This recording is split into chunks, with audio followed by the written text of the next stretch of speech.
Hey everybody, it's Adrian Vandenberg. You may know me from my 13 years with Whitesnake. I've got my new band, Vandenberg's Moon Kings, and you're listening to Focus on Metal. So I would say, turn it up. Focus on Metal!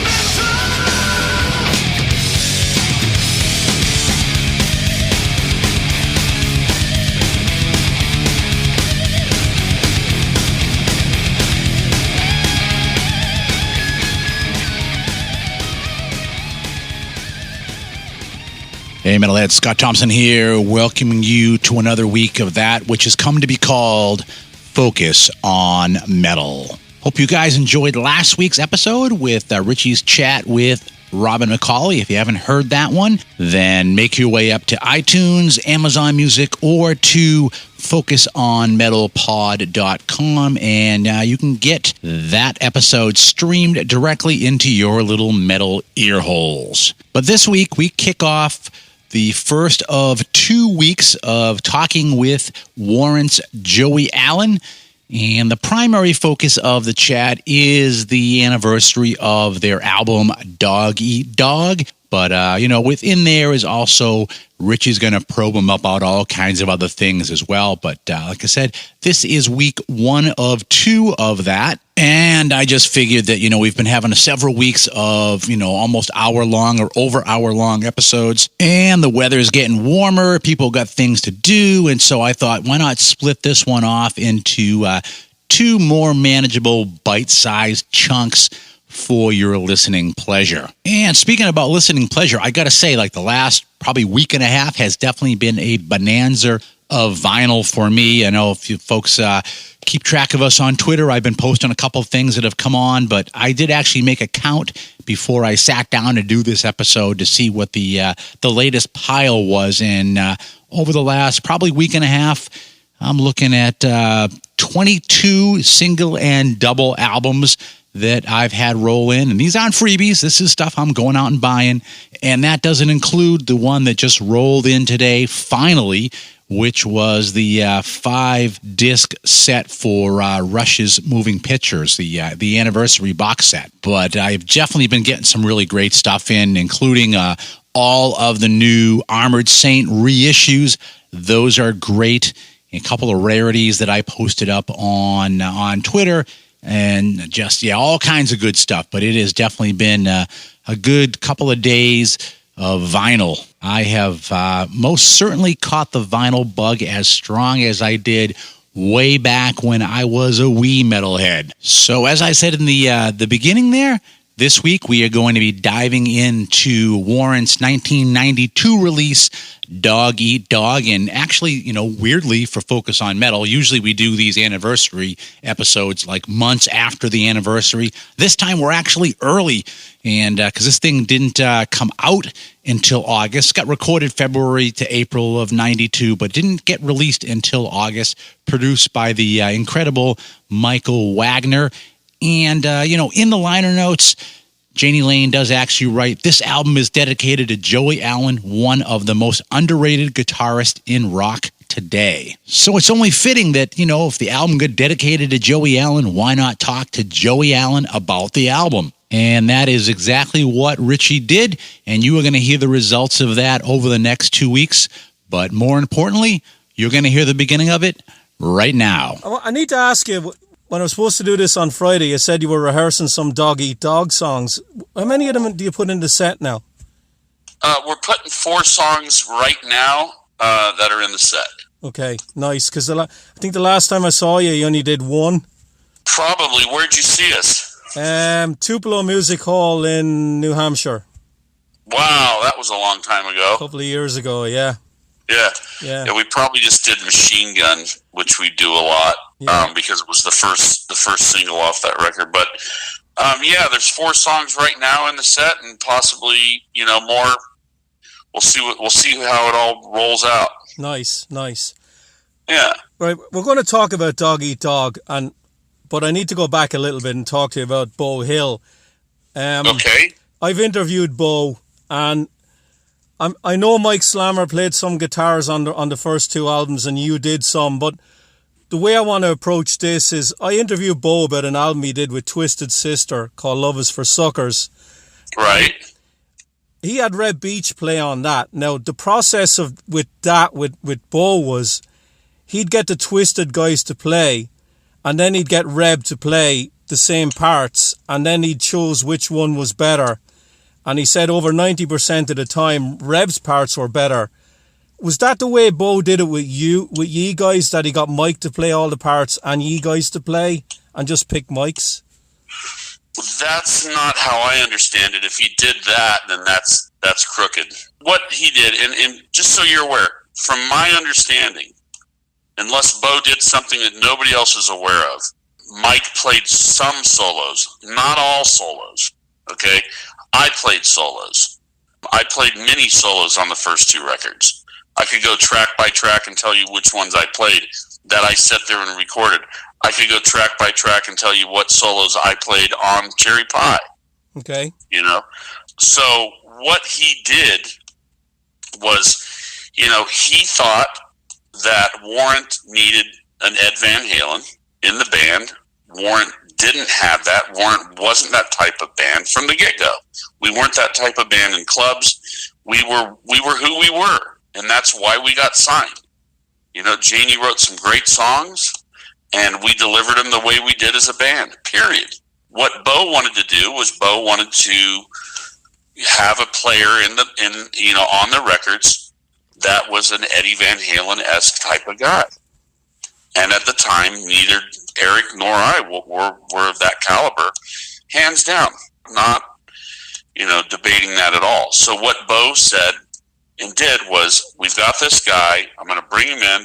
And from my perspective at that time, you got to remember, I'm in my early 20s. Yeah. I'm just signed to a major label, and I don't know how it all works. And he goes, we're going to bring this guy in to help out. And I thought like I didn't have a choice. That's how it was put to me. Like, you don't have a choice. This is what we're doing. Just want to be on the up and up. And I'm like, okay, not cool, but I guess. And what I immediately started doing with Mike Slamer, because I didn't like that, was and Mike is a wonderful human being. Okay. This is not by any means, mean anything derogatory about Mike. But I started taking lessons from Mike because I didn't like somebody else playing on my records. Period. Yeah. Okay. And I started taking lessons a lot from Mike. So, I could get better in that. We didn't need to bring him in. And, then we did the second record and Bo brought it in again. So to me, my perspective is that, especially after doing a record with Michael Wagner, which we did Dog Eat Dog with, which there were nobody but myself and Eric played on that record, guitar-wise. I think that was an easy way out for Bo, so he didn't have to sit there and work with me. I mean, go listen to the solo for Big Talk. Tell me what's wrong with that. That's me. Go listen to the solo for Heaven. The whole front end's me. The back, like last 4 seconds, the cadence up, that's Mike. So what's the difference to me? The difference to me is that, he wanted a guy that just could come in and nail it in a take or two instead of having you sit there and work with me for an hour or two. That's my personal opinion, if you really want it. And when we did Cherry Pie, and Mike played less solos on Cherry Pie than he did on the first record. If you take a listen to Rainmaker, that's me. Take a listen to Blind Faith, that's me. We can go on and go track by track if you want to. Okay. But the bottom line is when I was recording those solos, I did them with the engineer. Bo was too busy sitting in the back vocal booth dealing with Winger business because he managed Winger at the time. Yeah, that's right. Bo would open the door in the studio in the vocal booth and listen to my take and go, nope, do it again. And me and the engineer would be sitting there going, that was a great run. Why do it again? He wasn't even vested. He was vested with Janie. He worked with Janie plenty. But when it came to guitars, he was already not interested in it before we even got started. Okay. Did the label and the management want you to work with Bo Hill on Dog Eat Dog? Because the first two records went multi-platinum with him. No. After Bo did what he did on Cherry Pie, and after he was not, vested in the project like he was on the first one, we didn't want to work with Bo again. Okay. And this is my remembering of how it went. And by the way, I've still got a great relationship with the engineer from Cherry Pie, Jimmy Hoyson. He came to one of our gigs. We invited him to one of our gigs. He's a very, very nice guy. And we even talked about doing something again, working together again. Because in my opinion, like I said, he produced Cherry Pie. Because when I did my tracks, Bo was busy with winger business. He can't dispute that. He also can't dispute the fact that when we would leave the room that we were paying for through our record deal, he would pull winger into track on our dime. Wow. Winger boys told me that. So there's all kinds of crap that goes on when you make a record. There's all kinds of crap in this business. I don't have a personal relationship with Bo Hill. I would never. I don't like what he did to Eric and I during one of either of those records, and I would never work with him again, ever. Who took it, who out of you and Eric? Who took it the worst about the way he did the guitars? Eric. Eric did. Yeah. Okay. And Eric's my brother. Look, in this band, for the most part, on the last record, Louder, Harder, Faster, I played all the solos on Dog Eat Dog. I played most of the solos. There's one pass in Machine Gun in the pre-solo where Eric had some stingers. But that's just the way it rolled out. I mean, I practiced a lot. Not that Eric didn't practice or anything, but it's just how it rolled out in the band. And there's no animosity between Eric and I. There's times like let's go back to the first record, the solo to 32 Pennies. Me, live, I taught that to Eric, so there was a balance on stage. So I mean, we can go through this, and I've had this interview and talked about this so many fucking times until my face is blue. I'm not going to walk away from the fact that happened, Yeah. But my recollection of how it was managed with the people that were producing the record isn't great. It's not my recollection, but my feeling about it. Yeah. I felt like I had no choice, Mm-hmm. and then I can also empathize and with Bo and look at Bo and go, wow, he's got these two guitar players and neither of them's Ed Van Halen. That's what he thinks he needs. What's he going to do? He's going to go get a guy that's going to come in and help him make it that way, even though it sets up the band for some type of failure at some point if somebody doesn't step up and get better at their instrument. Yeah. And it is what it is, and it's over with. It's in the past, but at some point, I hope people stop asking. Okay. The only reason I'm asking is I've never interviewed you before. No, it's okay. I mean, if you look on the web, I've talked about it dozens of times. Yeah, that's true. In the same way, it gets old for me to have to reiterate the same thing. And I interviewed Bo, and Bo said this. Well, Bo doesn't remember the solo to Rainmaker because he wasn't in the studio when I did it. Yeah. How's that? Yeah. For an answer. So I'm not upset with you, but it's just like, fuck. Yeah, I know. Let's move on from Bo then. Okay, great. Right. So you're going to start the third record. Tell me about the names of the producers that you wanted to work with. Michael Wagner's the name of the producer we wanted to work with. He was the only one? I think at the time, that's all I remember, to be honest with you, because I know we were fond of the Skid Row records, and we wanted to get heavier, because if you listen to the first two records, the first record, to me, the most of the mix is vocals and drums. There's not a lot of guitar mixed in there. So when we got to the second record, arguably so, Eric and I were better players because we had been out on the road for over a year. And if you just play more, you get better, right? Mm-hmm. And so there's more guitar on Cherry Pie than there was on the first record as far as in the mix. Probably because of that. Maybe it was easier for the guys, and because we were better players then, to drop it in or pump it up a little bit. But when it came down to it, we wanted a heavier sound. And at the time, with Wagner doing, the Skid records, with Wagner doing, mixing the Metallica record, Justice for All, with him doing everything he did. Dokken, working with George and all that. We just thought it was a good mix, a good marriage, and when we met with him, he was fabulous. Yeah. Were any of the songs that ended up on Dog Eat Dog submitted for the first two records? The only one that I remember that was around then would have been Sad Teresa. Okay. The last song that on the album. That one we played in the clubs, before we even got a record deal. So that's the oldest one I remember. And again, everybody's got a different memory. It was almost 30 years ago, you know? Yeah.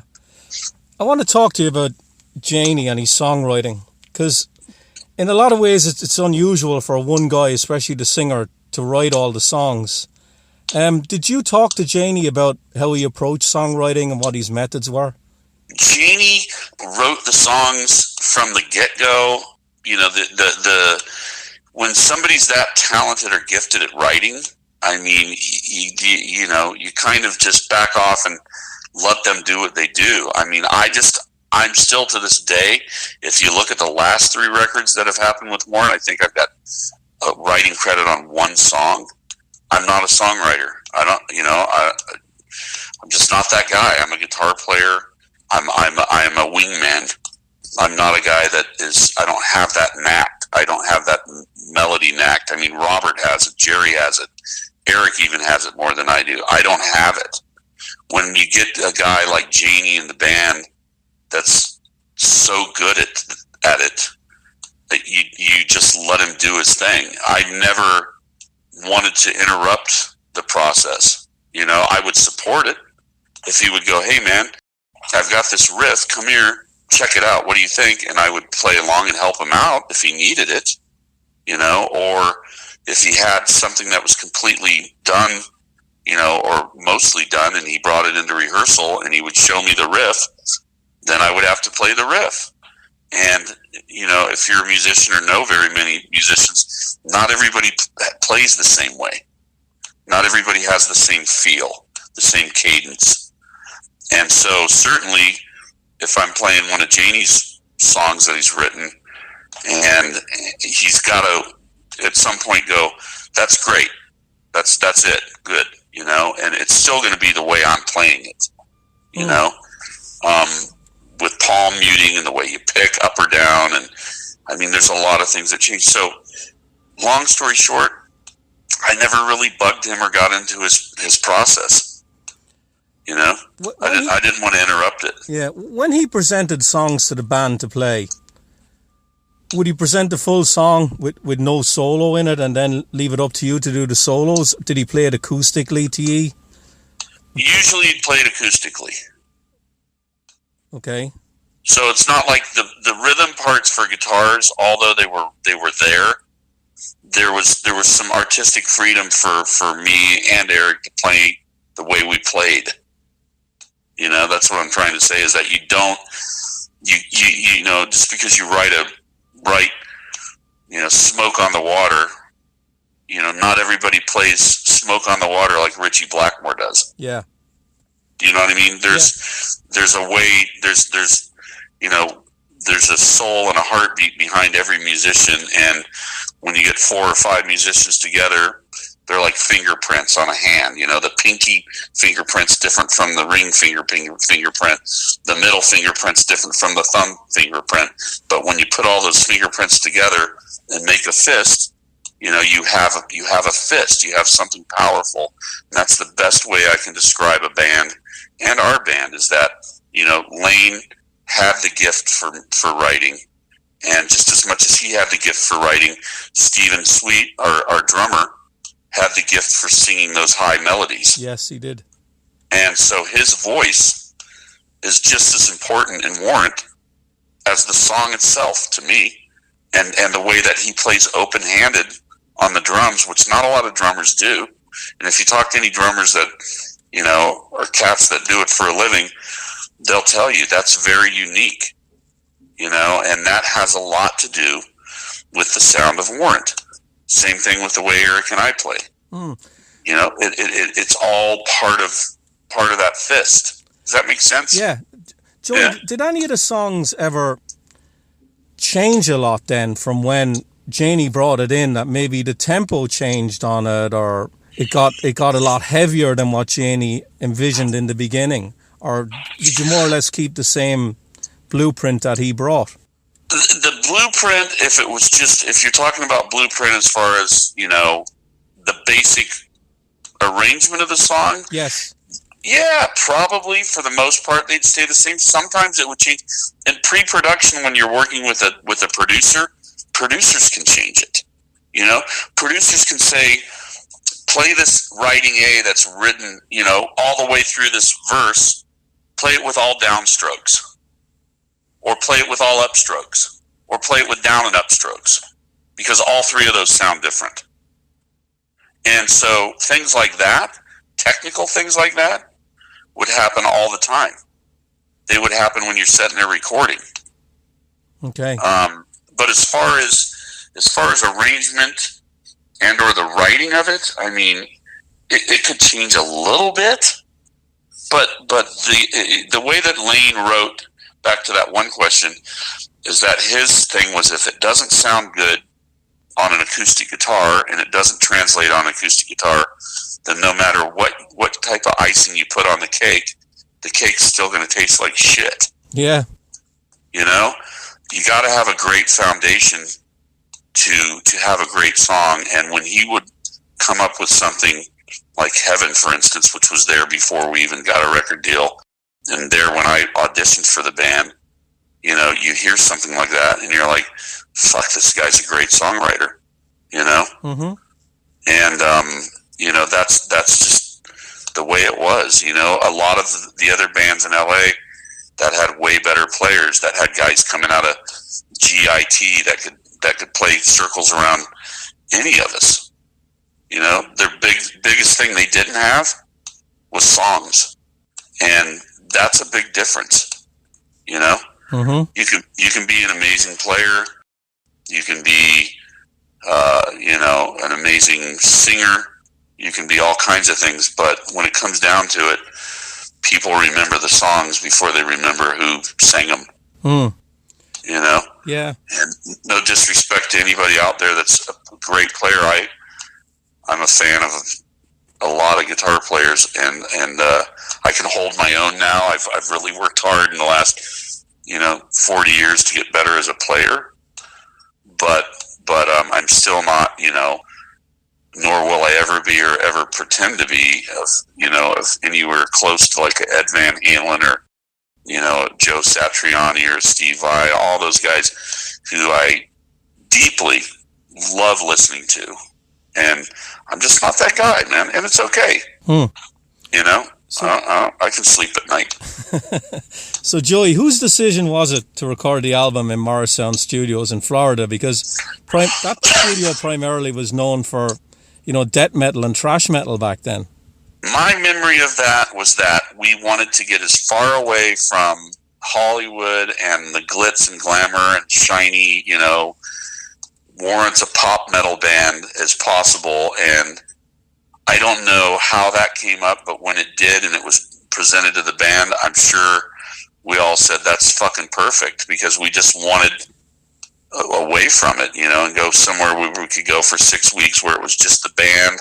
A small amount of our crew came with us, and Michael Wagner, and we spent 6 weeks down there, and it was the best thing we ever did. It was the most fun I've ever had making a record. Michael Wagner is a mad genius in my eyes. Not to belittle Keith Olsen, who we did a record with later, or Jeff Pilson, who's an equally great producer. It was just, we were all in our 20s making a rock record in Tampa, and we didn't have any, none of the girlfriends or wives were down there. I mean, imagine, and then you got Michael Wagner behind the desk. It was brilliant. Yeah. How much pre-production did you do with Michael on the album? Probably not as much as we did with Bo. After 2 records with Bo and 2 world tours, you get better. And I think just we demoed a lot for that record more than anything, in my recollection. And then once you nail it down, like I've got tapes out in my garage of the demo sessions for all those records of songs that didn't make the record, you know? Mm-hmm. So we spent some time, but I don't remember exactly how much time we spent. Okay. But I would think it would be a little less than with Bo, maybe because the band was, probably playing better at the time. Mm. So what do you think then, Joey? What's the main differences between the way Michael produced you and the way Bo produced you? I think that a producer's job is to take the band and get the best they can down on tape. I think that when you're not trying to make something that it isn't, you're trying to take that band and those songs and get the essence of what I was talking about before, the 5 fingers and the 5 separate fingerprints that make the band. And get it on tape. That's what's important as a producer. And that's what Michael did. Michael didn't try to make us something we weren't by bringing somebody out in from the outside to make the record. He wasn't trying to cut corners. He was more concerned with us as a band than Bo was from my perspective because of the way he handled the record. I just, my experience is my experience. One of the other guys might say something different. For me, because I worked so fucking hard on that record to get rid of the stigma of somebody else playing on one of our records, that working with him was like the perfect fit, at the time. He cared. It was fun. It was never adverse. When you're trying to squeeze something out of a musician, hey, do that again, try this, do that, blah, blah, blah. There's ways to do it without making it uncomfortable, There's ways to motivate people without yelling. There's ways to bring the best out of somebody without yelling and without being, adverse and make somebody feel poor or not well. And Michael was that guy. I mean, I'd love to do it. He's retired. I'd love to work with him again. We were talking about it prior to doing Louder, Harder, Faster, but with him in Nashville, it just didn't work for us, at the time. Mm. But my best experience ever doing a record was with Michael Wagner on Dog Eat Dog. Okay. By far. Was it easy to get the guitar sound you wanted on Dog Eat Dog with Michael, or was there a lot of trial and error? It was super easy. There was a company down in Florida called Thoroughbred Music. They brought in, we got a hold of them. We had a bunch of our own gear. We had our road gear. We had our, the amps from home you buy through the years that are badass. I had a dual rectifier, I think number 4 off the line. Michael had a Macintosh power amp. Michael had an 88 preamp that was killer. We brought all these guitars. We probably had 20, 30 guitars in the studio. And one day, we told everybody else, besides Eric and I, go away. And we had lined up cabinets and amplifiers in the main room of More Sound Studios. And we just started going through them one by one.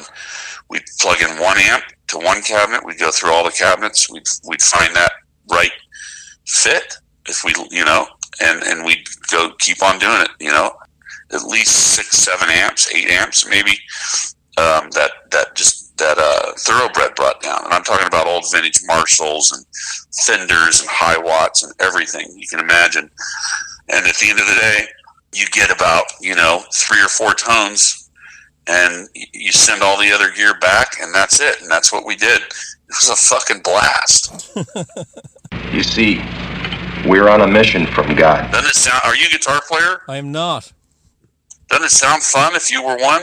Yeah, definitely. It's like a kid in a candy store. Michael that's the difference between Michael. That's the way Michael did it. The way Bo did it was Bo would make you play bone dry without any effects, which is really hard Now it's not because I'm a different player, but then it's really, really hard to play with with very little gain and bone dry, like a Malcolm Young, who was brilliant at it. It's harder than hell to play that way. And that's the way we did those records with Bo. Mm. You know? I mean, we'd have a $250,000 budget, and he would make our bass player boil his strings.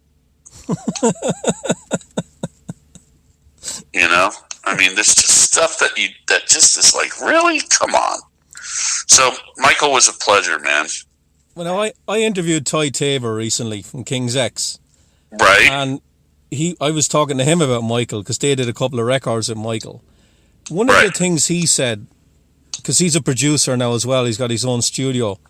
He said Michael is a genius at capturing sounds and mic placement and all that. Was that something that you wanted to ask Michael about? Like, why are you doing this and why aren't we doing that? No, I just watched him work. I mean, I'm not a producer. I don't own a studio. I don't even have a digital studio in my house. If I do anything, I go to somewhere, with somebody that's got it. But Michael was that guy. He was immersed in all that. I agree with Ty. I mean, he used on songs like The Bitter Pill, when there's an orchestra in there, Andy Warhol was right. We did that in the A room at Capitol Records in Hollywood, and he had this thing at the time called a headphone mic. And it was actually microphones in the ears of a mannequin head. Okay? So, like, when you listen to that CD, Dog Eat Dog, with your earphones on, it should be all around you, that orchestra. And that's the kind of things Michael did. I mean, who does that? That's insane, right? Yeah. That's the kind of fun we had with Michael. The April 30, 2031, the Lane's apocalyptic version of America, which I hope doesn't come true anytime soon. On it, you hear in the very beginning, you hear the wind blowing. It's supposed to be, the world's gone. We've just blown it all up. And there's a sign swinging in the wind. And that's actually my guitar strap squeaked. And Michael, being Michael, when we were recording, he had heard it during a solo and goes, wow, that's squeaky. And then later on he goes, hey, go get that guitar with the squeaky strap. And I go up and picked it up, and he goes, and he pulls up April 2031, and he goes, make it squeak. And I made it squeak, and that's on the record. That kind of stuff with Michael. I mean, how fun is that? Yeah. That's making a record to me. That's like great times. The band was firing on all cylinders. We were all getting along great. Janie was in a good place. He wasn't, this is when he got all dark with alcohol and everything. And it was great. Whose idea was it to add the child's voices on the orchestra to some of the songs? I think that was Janie's idea. Okay. And were you in the studio when they recorded those parts? I don't remember.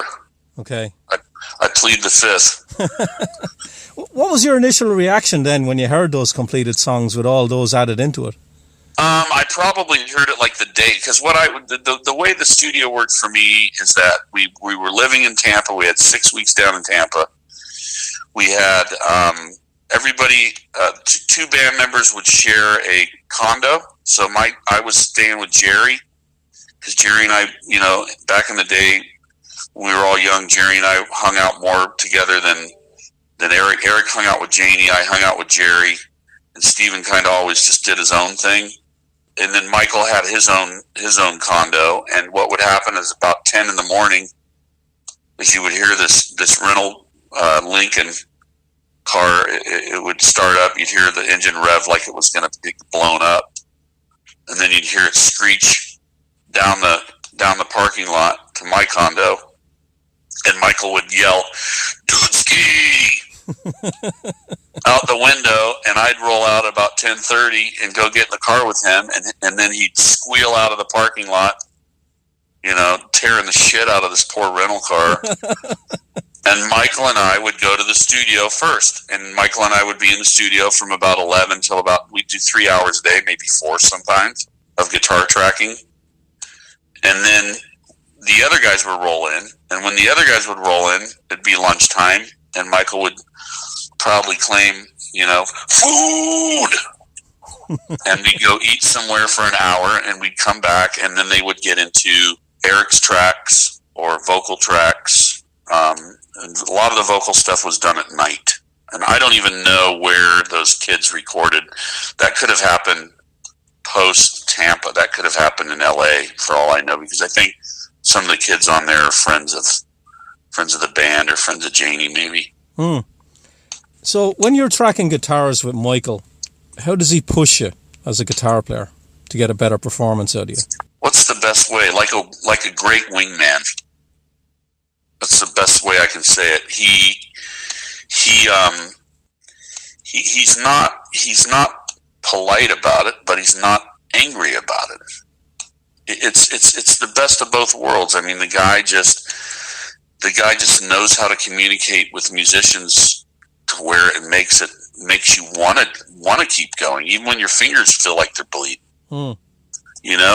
It gets to the point with Michael where you're like, you get a track and he goes, that was it. And you're like, no, I can do it better. You know what I mean? Yeah. When you work with other producers, and I'm not going to name any names, where you just want it to go away because it's so painful, Yeah. And not fun. And, to me personally, for all the records I've done, which I think it's been 6 now, the first 3 with Janie and the last 3 with Robert, 2 with Robert, 1 with Jamie St. James. My favorite record still, hands down, Dog Eat Dog. And it's probably the experience I had with Michael Wagner, where the band was at the time. The band was in top shape. We had, 2 world tours under our belts, like I said before. Just a fabulous experience. So he would push you, but not to the point where you didn't want to be around him. He'd push you and he'd get what he wanted, and then once he got what he wanted, he'd let you fuck around for another 20 or 30 minutes trying to do it better when you probably didn't, and he would probably just use what he liked in the first place. And Joe, you mentioned there that like Dog Eat Dog's your favourite album of the 6 you've done. Now, to me, and I got it when it came out, it sounds like a complete album with peaks and valleys, like, mood-wise, rather than just a great collection of songs. It just sounds like a full record. Right. Do you agree with that?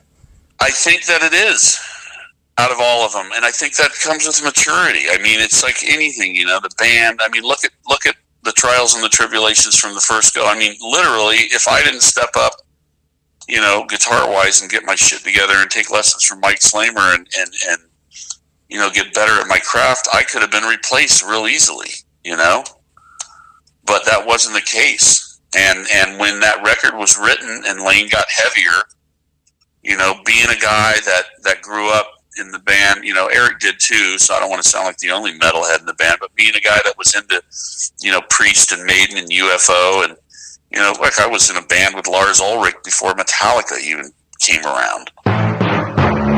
And that is the absolute perfect place to stop for this week. Did Joey really say what he just said? Yeah, he did. And as I said, I'm cutting it off right here for the week.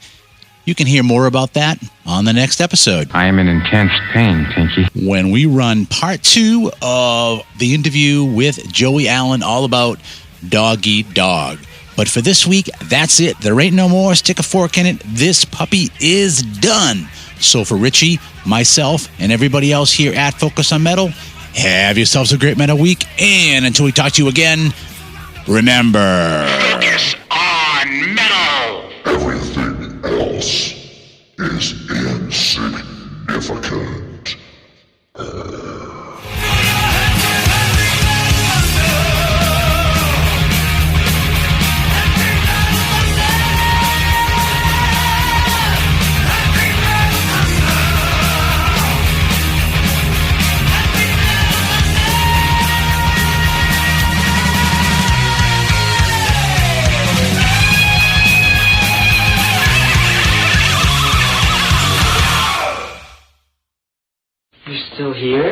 It's over.